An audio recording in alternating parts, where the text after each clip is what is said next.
Ah, there you are.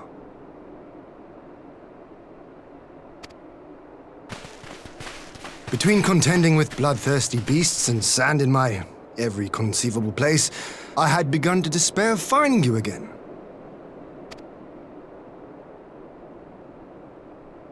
Do you recognize the crashed ship over yonder? Mistress Alizé and I briefly inspected it. It is the vessel that bore Master Alphino away.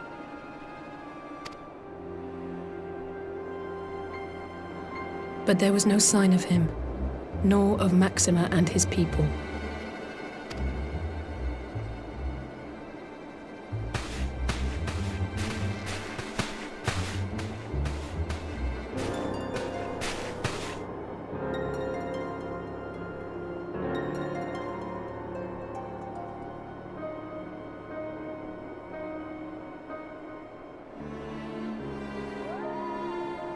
War Machina. It would seem they were involved in a struggle.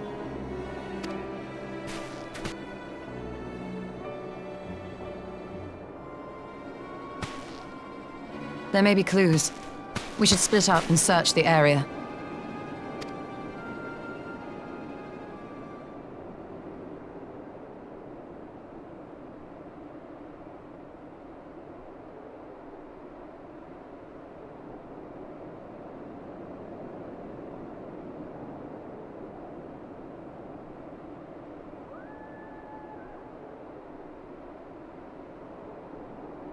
These were no ordinary soldiers.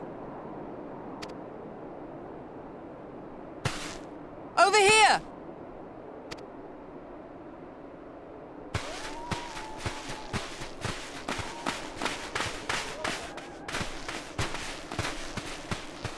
The insignia on this man's uniform identifies him as one of the Emperor's personal guard.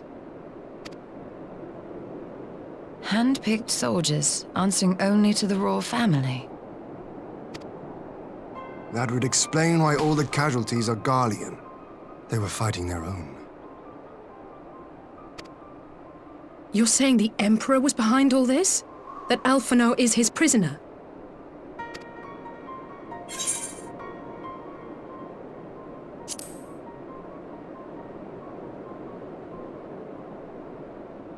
Aye, we must not jump to conclusions. Besides, Alphino is more than capable of looking after himself, is he not?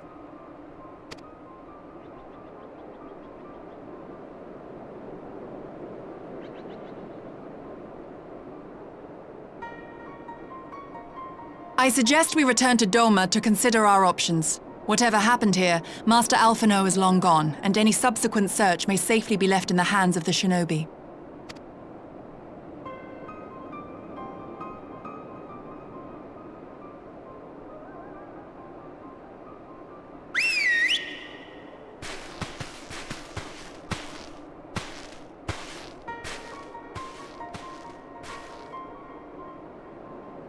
Where in the world are you, brother?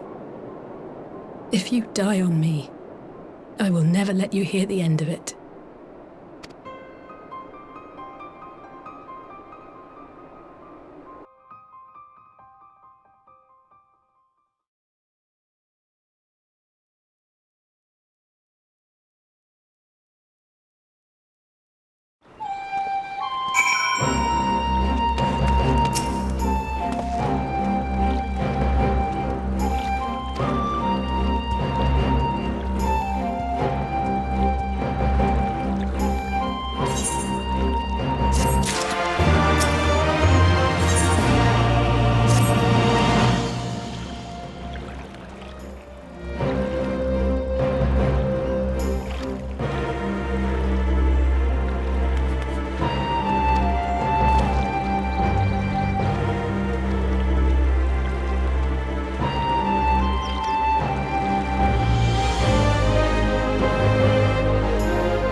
Lys, what brings you here?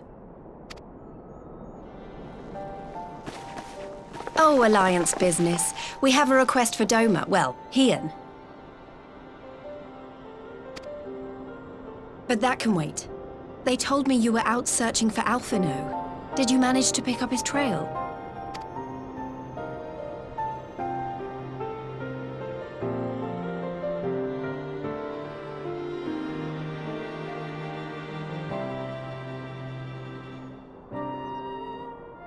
Well, if he wasn't at the crash site, he might still have escaped. We have to keep searching. And we will.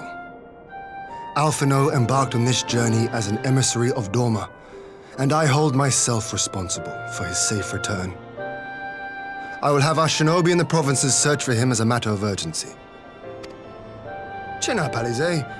You'll get to admonish your brother for his recklessness yet.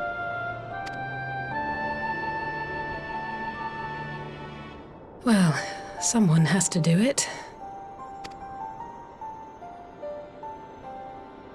I'm sure he's going to be fine. There is one thing I'm not sure about, though. You said it was the Emperor's personal guard that attacked Alphino's airship. But the Popularis would never have been able to arrange the prisoner exchange without Varus's blessing. So why would he sabotage his own mission? They may not have been acting on Varus's orders. The guard answer not only to him, but to his family, the Crown Prince included. When Yotsuyu summoned Tsukuyomi, Asahi was quick to proclaim that a dormant citizen had violated the terms of our agreement, that the negotiations had failed. And it is this version of events that is now being repeated across Garlemald. To hear the tale, one would think the prisoner exchange never took place. Plainly, someone is manipulating matters from the shadows. Most likely Xenos, or whoever it is that wears his face. Whichever Ascian you mean. We all know the nature of our adversary. The servants of chaos are true to their name. Their meddling has cost Doma a chance at peace.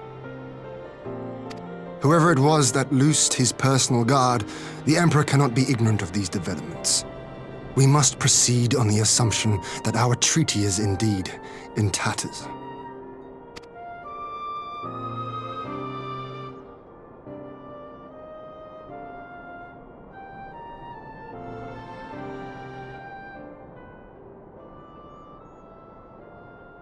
But come, Lys, you have journeyed far.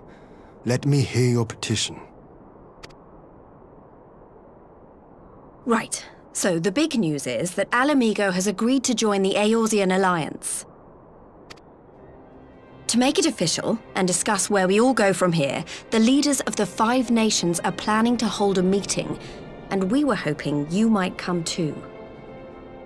We've already seen what we can achieve when we work together, and the Alliance hopes to work even more closely in future. They think it's our best hope of keeping the Garleans in check, and I agree.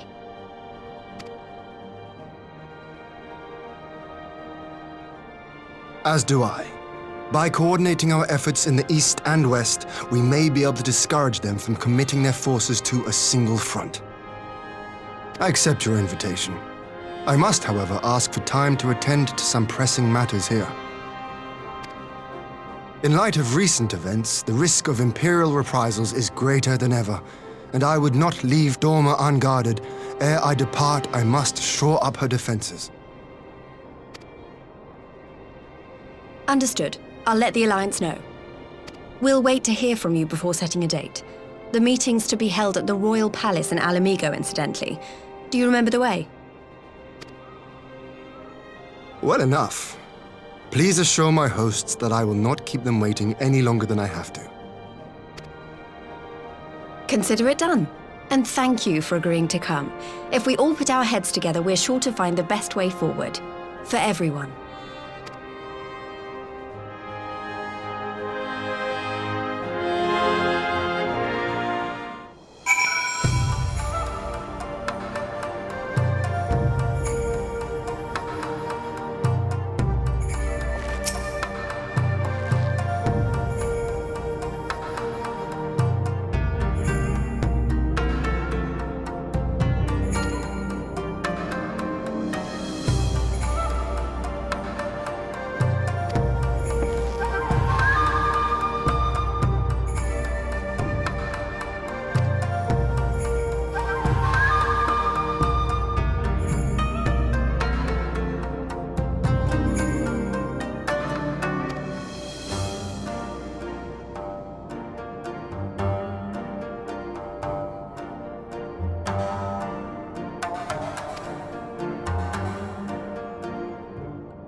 If we are to ready ourselves for invasion, we shall need manpower, provisions, and time, all of which are in notably short supply.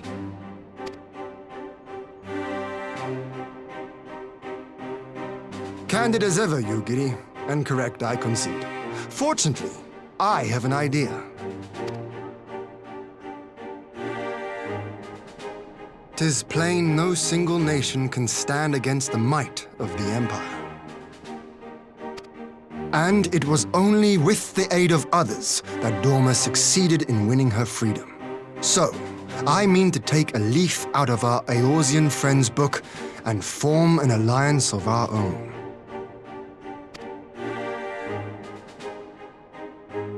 In addition to those with whom we already share an understanding, I would reach out to Hingashi and Suinosato, and further afield to the myriad peoples of Nangsha and Dalmasca. I am under no illusion. Not all will answer the call. Yet disparate though we may be, we are united in our desire for freedom.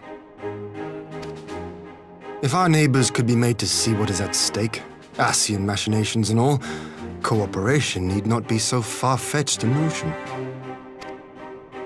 It may even seem practical. Under the guidance of our former leader, Master Louis Soir, we once strove to unite the fractious city-states of Eorzea. I dare say that experience shall be of use in your endeavor. We should be glad of your wisdom. For the record, I would have been in favor of this plan even if it hadn't been my grandfather's, but I have to ask, how will we secure the time to carry it out? Not that anyone has forgotten, but the Garleans have airships. Lots and lots of airships. Should they catch wind of our plan, they could send an armada to overwhelm us before our alliance had even begun to take shape. Not if we deny them access to the skies.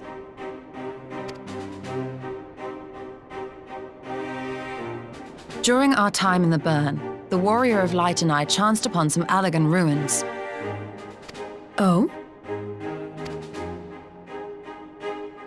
As such ruins go, they were not particularly unusual.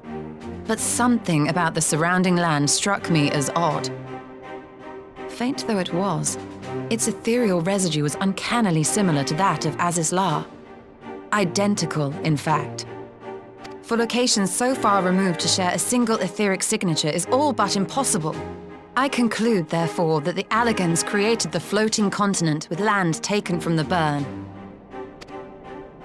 While that is a most intriguing theory, I fail to see what relevance it has to Dorma's defense.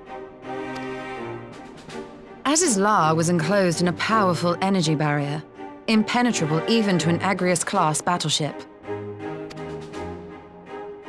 It occurred to me that those ruins may have enjoyed similar protection. I have no proof, but the Warrior of Light did report seeing a structure resembling other known Allagan field generators.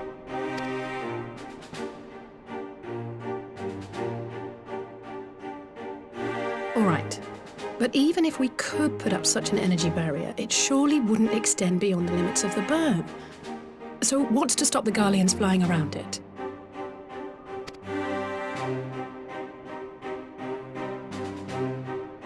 Fuel. The Dalmascan capital, Rabanasta, was a key imperial refueling point in the east. By laying waste to it as a lesson to the rest, the Empire greatly hindered its own operations in the region. If an Imperial fleet were to advance upon Dorma, it would now have little choice but to travel, as the crow flies, over the Burn. I see. A word of caution. Even assuming the generator still functions, raising a barrier of such a scale will require a prodigious amount of energy. And few places are so bereft of suitable crystals as the Burn.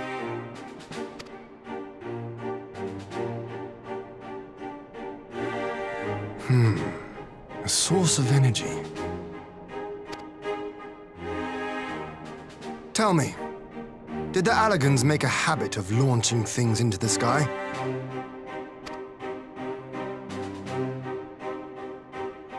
Curious question. Besides Azizlar, I know of only one other notable instance. The Red Moon Dalamud, whose fall triggered the calamity.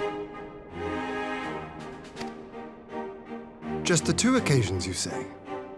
Then I believe I may have a solution to our energy problem. You do? I may. To find out for sure, we would need to visit the Azim Steppe. Which would, I now see, present the perfect opportunity to discuss an alliance with the Zayla tribes. How very neat. What say you then? Shall we see whether this road leads?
I will never tire of this vista.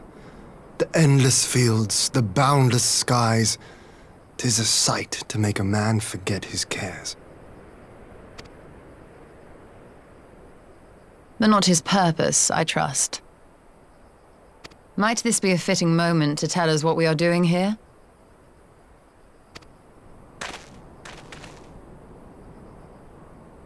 Of course. During my time with the mole, I learned some few myths of this land. One goes thus. In the distant past, when all seemed doomed, a wayfaring soul came unto the steppe. Venturing into the northern crag, he received of Nama a sliver of her essence, a shard of the shining moon, and with it clove the tainted land from the earth. The end thus averted, to these fields did the wayfaring soul return, and venturing once more into the northern crag, he buried the shard, and made unto the heavens an offering of blood. A tainted land cloven from the earth and an offering of blood to the heavens. Azizlar and Dalamud. That was my thinking, yes. And you believe that yonder mountains hide an artifact possessed of sufficient power to raise Azizlar up to the heavens? I suppose that might suffice. Worth a closer look, would you say? I would.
Such an abundance of ether.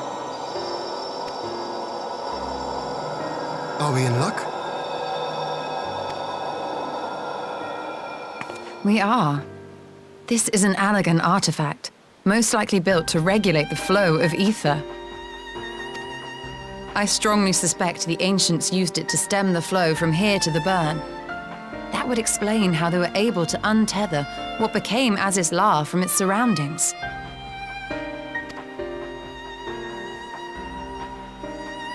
But were we to throw open the floodgates, the resultant deluge would surely be sufficient to raise our wall. And in restoring the flow, we may also restore life to the wasteland.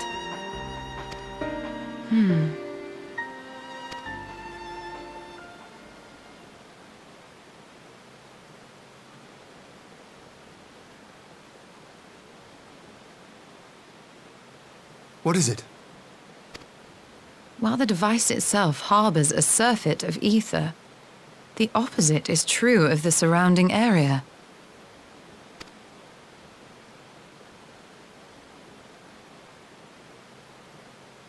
An effect of regulation, perhaps.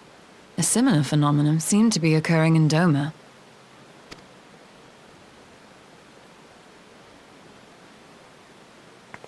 Whatever the explanation, the answer will not reveal itself here.